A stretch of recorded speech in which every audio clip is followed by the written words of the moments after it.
guys, welcome back to my channel. My name is Ishi. I hope you've all been well. Today I want to talk about my physical TBR, so all the books that I own that I haven't read yet, and I want to start reading them. I wouldn't say that I want to read all of them, but I want to have a good ratio of read to unread books on my shelf, so I do want to start reading some of them. I will be making a physical TBR jar, and every time I feel like knocking one of these books off my TBR, I'll pick a random book from here and read it. Also, I got this jar from a Fairy Loot box, and I'm not the biggest fan of it. It's very pretty, like the art is very pretty, but if I saw this in a store, I personally wouldn't buy it. It doesn't exactly fit my aesthetic, so I've hidden it in like the back of my bookshelf where you can't see, but hopefully this will be a good use for it. Right now, I have like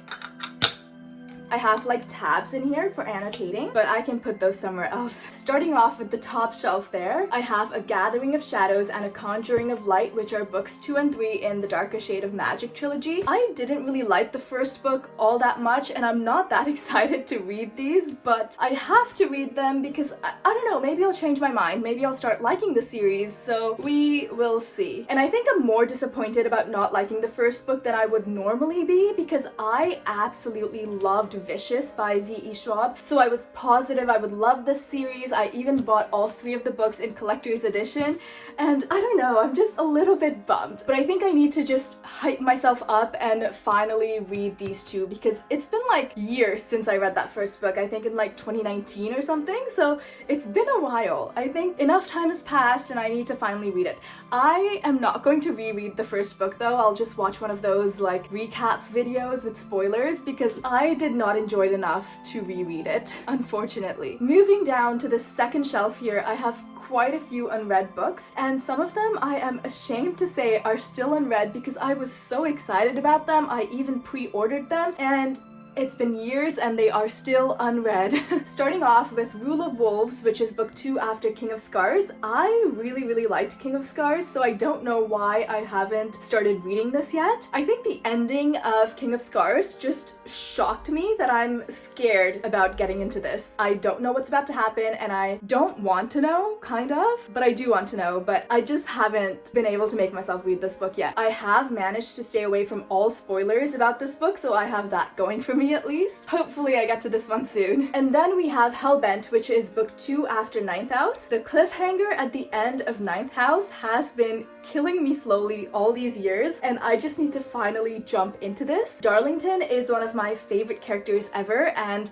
the ending of Ninth House revealed something shocking about him, so I can't wait to get into this and find out what happens. If you don't know, Ninth House follows this girl named Alex Stern who can see ghosts, and she gets recruited to be part of this secret society that's all about the paranormal. There's a lot of things happening in it, and I can't fully explain them all. It does count as dark academia, which is a genre I love, which is why I also can't wait to finally read this book. The next book on the list is The Angel's Game, which is written by the same author who wrote The Shadow of the Wind, which is another book that I also want to read. I know nothing about this book. I saw it at a secondhand bookstore and I bought it. There is literally like no summary anywhere, so I'm just gonna go into it completely blind, not knowing anything, which is super exciting for me. I also have House of Leaves, which I bought last year, I think, or maybe earlier this year, and I don't know a whole lot about it, except for the fact that it does count as horror/thriller, and the formatting of the book is quite unconventional, which is super interesting to me. I've read the synopsis and I don't fully understand it enough to really explain it to you properly, so I'm not gonna bother because I am gonna like jumble it up. But I would say that out of all of the books that I have here on this list, this is one of the ones that I am most excited about reading. Next up, we have Babel by R.F. Kuang, or Babel, I don't know. This is another book that I am super excited about. It does count as dark academia as well, which is another reason I'm excited for it. I don't know a whole lot about it actually. I can't even say that I've read the summary. I just trust Rebecca Kuang, you know? Robin Swift, orphaned by cholera in Canton, is brought to London by the mysterious Professor Lavelle. There, Robin trains for years in Latin, ancient Greek, and Chinese, all in preparation for the day he'll enroll in Oxford University's prestigious Royal Institute of Translation, also known as Babel. The tower and its students are the world's center for translation and, more importantly, magic. Silverworking, the art of manifesting the meaning lost in translation using enchanted silver bars, has made the British unparalleled in power as the arcane craft serves the Empire's quest for colonization. You know, that's interesting because I had no idea there was magic in this book, like, at all. So now I'm even more excited about it. Next up, we have Skyward by Brandon Sanderson. I feel like this book is so old on BookTube that no one is even talking about it anymore, and I still haven't read it. I don't know why. This book follows a girl named Spencer whose dream for as long as she could remember has been to be a pilot, but her fate is intertwined with her father's, who was also a pilot and is known for deserting his team. So she kind of has to deal with the reputation that he has and the reputation that was sort of passed down to her because of him. That's all I really know about it. The next book on the list is Vow of Thieves, which is book 2 after Dance of Thieves. And in preparation for reading this, I reread Dance of Thieves earlier this year, so I am super excited to get to this finally, because now the first book is like fresh in my head. Our main characters are Jace and Cassie, and Jace is part of this like huge criminal family. He is the head of the family, and Cassie is part of the Queen's Guard who was sent into Jace's city to investigate his family. And this all happened in the first book. I'm not going to say any spoilers, but I really love this series. Well, I really loved the first book, and I cannot wait to read this one. I just have been putting it off for years for no reason. Also, the cover is so pretty. I love the cover of both this and the last book so much. The next book is Ferryman. This book is about a girl named Dylan who dies in a train crash, and then when she wakes up, she is in this wasteland, and there is a boy next to her named Tristan, and Tristan is the ferryman, and his job is to like ferry her across to the land of the dead or something like that. And it's always been Tristan's job to ferry souls across to where they need to be, but this time with Dylan, something is different. I love stories like these, which is why I bought this book. The cover is also super pretty, and I was super excited to read it. I just haven't yet, so hopefully I get to it soon. Moving on to shelf number 3, there's quite a lot of unread books on there too. Starting off with this trilogy, the first book is called The Thief, the second is The Queen of Atolia, and the third is The King of Atolia. I don't fully know what these books are about. I received them as a present from my coworkers. So nice of them. They gifted this series to me when I first started working there because they knew that I liked reading. I don't work there anymore, by the way. Let's read the back. I can steal anything. After Jen, or is it Gen? It's Jen. After Jen's bragging lands him in the king's prison, the chances of escape look slim. Then, the king's scholar, the Magnus, needs the thief's skill for a seemingly impossible task, to steal a hidden treasure from another land. To the Magnus, Jen is just a tool, but Jen is a trickster and a survivor with a plan of his own. That sounds super interesting, not gonna lie. And anytime there is a thief as a main character, I am immediately intrigued because it reminds me of Six of Crows, which I kind of want to reread. The next book on the list is A Brief History of Time. Told in a language we can all understand, A Brief History of Time plunges into the exotic realms of black holes and quarks, of antimatter and arrows of time, of the Big Bang and a bigger God, where the possibilities are wondrous and unexpected. With exciting images and profound imagination, Stephen Hawking brings us closer to the ultimate secrets of the very heart of creation. I find these sort of books and this sort of science very fascinating, so I bought this book and I am super excited to read it. I've also been in a bit of a science/sci-fi phase recently, so I feel like just starting this book now, but I'm gonna put it in the jar and see when I get to it. Next up, we have the selected poems of Rainer Maria Rilke. I have read The Letter to the Young Poet before by Rilke, and I thought it was one of the most beautiful things I've ever read before,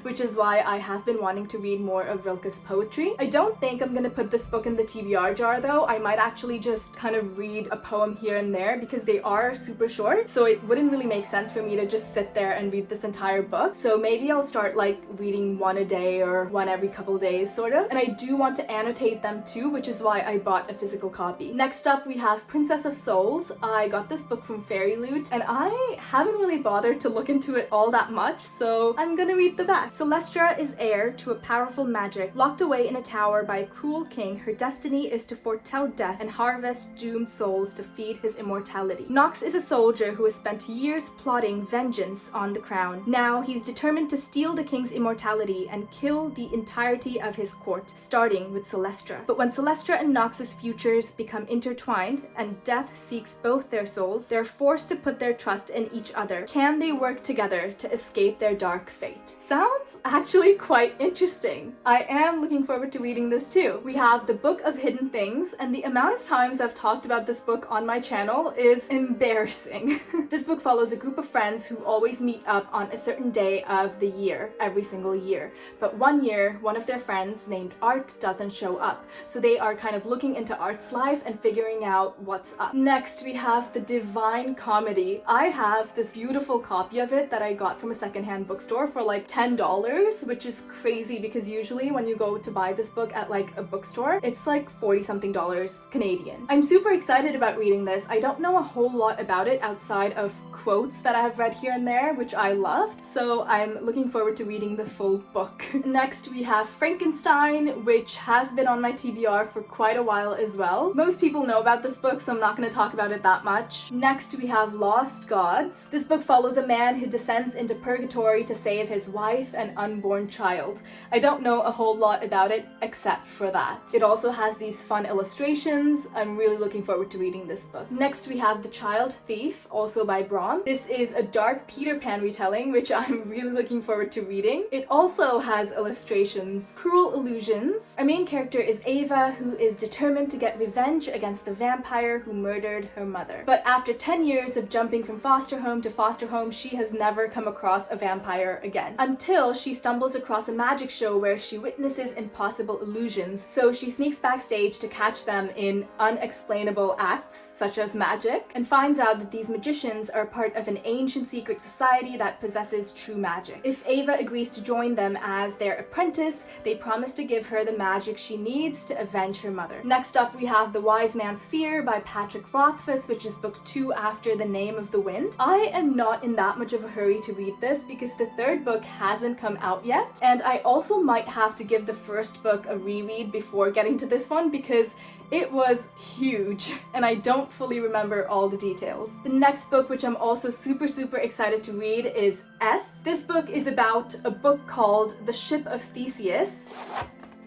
The Ship of Theseus, and this book is read by 2 readers and they both annotate it and share their opinions about it back and forth, and we are reading this book, The Ship of Theseus, but we are also reading like the annotations and things. I have never read another book like this before, which is why I'm really looking forward to it. The next book is One Dark Window, which I also know nothing about. An ancient mercurial spirit is trapped inside Elspeth's head. She calls him the Nightmare. He protects her, he keeps her secrets, but nothing comes for free, especially magic. When Elspeth meets a mysterious highwayman on the forest road, she is thrust into a world of shadow and deception. Together, they embark on a dangerous quest to cure the town of Blunder from the dark magic infecting it. Sounds pretty interesting. Next up, The Darkening. I once knew what this book was about, but it's been so long since I acquired it that I no longer remember. Unfortunately, it is a beautiful book, however, and I am really looking forward to reading it. Prince Dalka was born for one purpose: to protect his home from the storm, a deadly force that surrounds the city and curses everyone it touches. Vesper Vale is the daughter of failed revolutionaries. Since the queen sentenced her mother to death by the storm, she and her father have been on the run. So when the queen's soldiers, led by Prince Dalka, catch up to Vesper's father, she will do whatever it takes to save him from sharing her mother's cruel fate. Even arm herself with her father's book of dangerous experimental magic. Even infiltrate the prince's elite squad of soldier sorcerers. Even cheat her way into his cold heart.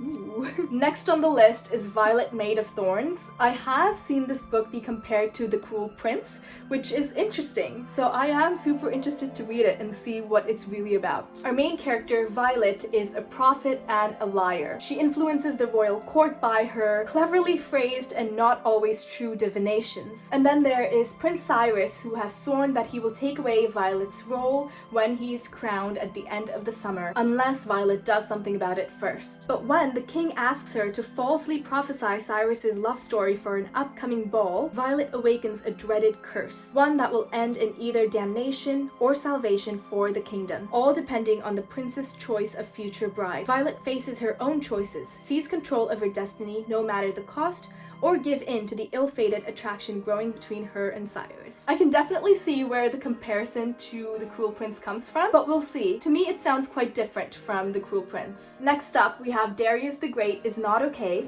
and Darius the Great deserves better. This book follows our main character Darius, who feels like he has never fit in at home, and when he goes to Iran, he is pretty sure he's not going to fit in there as well. I don't know a whole lot about them, except for the fact that they are contemporary romance / coming of age, which is exciting because literally every other book on this list has been fantasy so far, I think. Next, we have The Ones We Burn. This book follows our main character Ranka, who is a witch, and she is chosen as the treaty bride for the Prince of the Human Kingdom. She obviously doesn't want to be married to him, and her coven sends her down to the Human Kingdom with one mission: to kill the prince. He doesn't really want to be married to her either, and he doesn't even want to be king. His sister, on the other hand, is the real threat. But when witches start turning up dead, Ranka has to work together with the prince's sister, her name is Aramis, to kind of figure out what the cure is, and in return, Aramis promises to help Ranka contain her deadly magic. Ranka is forced to start questioning everything she knew about herself, her magic,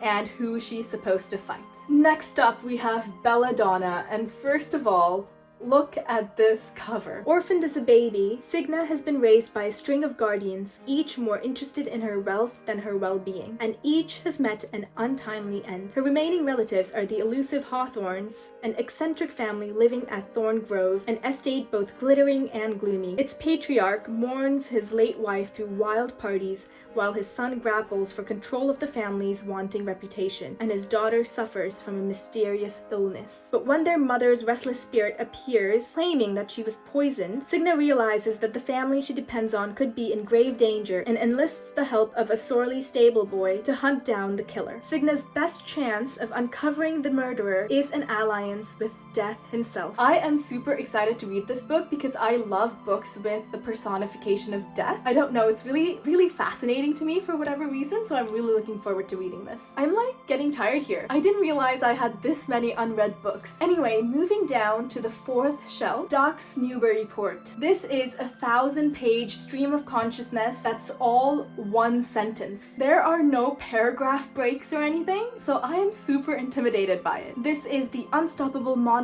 of an Ohio housewife who lives in Trump's America. It's described as a cacophony of humor, violence, and wordplay. The Brothers Grimm fairy tales, which I bought because it's super pretty and the stories are short and there are illustrations. Wuthering Heights, which has been on my TBR forever. Sculptor. This is actually a book I won from a contest at my library, which is super fun. Thanks to a deal with death, the young sculptor gets his childhood wish to sculpt anything he can imagine with his bare hands. But now that he has only 200 days to live, deciding what to create is harder than he thought, and discovering the love of his life at the 11th hour isn't making it any easier. Next up, I have Rilke on Love and Other Difficulties, which I'm also really excited to read. I don't think I mentioned before, but Rilke is a German poet, I think, so all of his works are translated into English, and I think translations can definitely be different than if you were to read something in its original language, so that's kind of a bit of a bummer because I obviously don't speak German, but I am still really looking forward to reading this. The next book is At the Existentialist Cafe. I don't fully know what this book is about because the back just has like reviews from different people,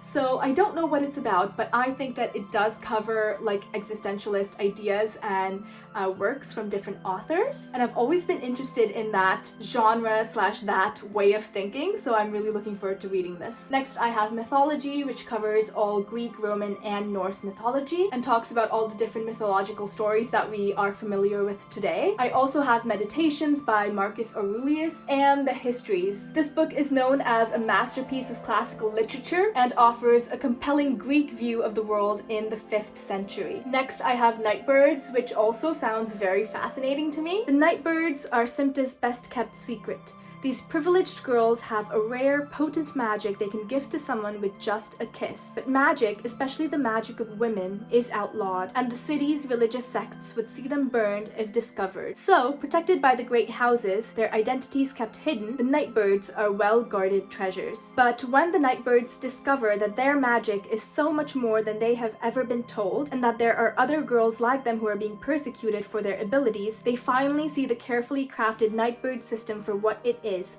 a gilded cage. And finally, on that very bottom shelf there that you can't see, I have the 5 a.m. club, which I think is about waking up at 5 a.m. and seizing the day, which is hilarious. I also have Crazy Busy, which is about being so busy that you don't have time to do anything, but in reality, the reason you're so busy is because you've just made up all these unnecessary tasks. And finally, I have Simply Quantum Physics. This goes kind of hand in hand with The Brief History of Time, which I talked about earlier. I am super fascinated by this topic and I am really looking forward to reading this. And most of this book has like fun diagrams and things, so it's really not that much reading. Those are all of the books that I own that I haven't read yet, and I am super excited to finally read some of them. Please let me know if you've read any of them and what you thought of them. Anyway, that's it for this video. My name's Ishi. Thank you so much for spending time with me, and I hope your day is as wonderful as you are.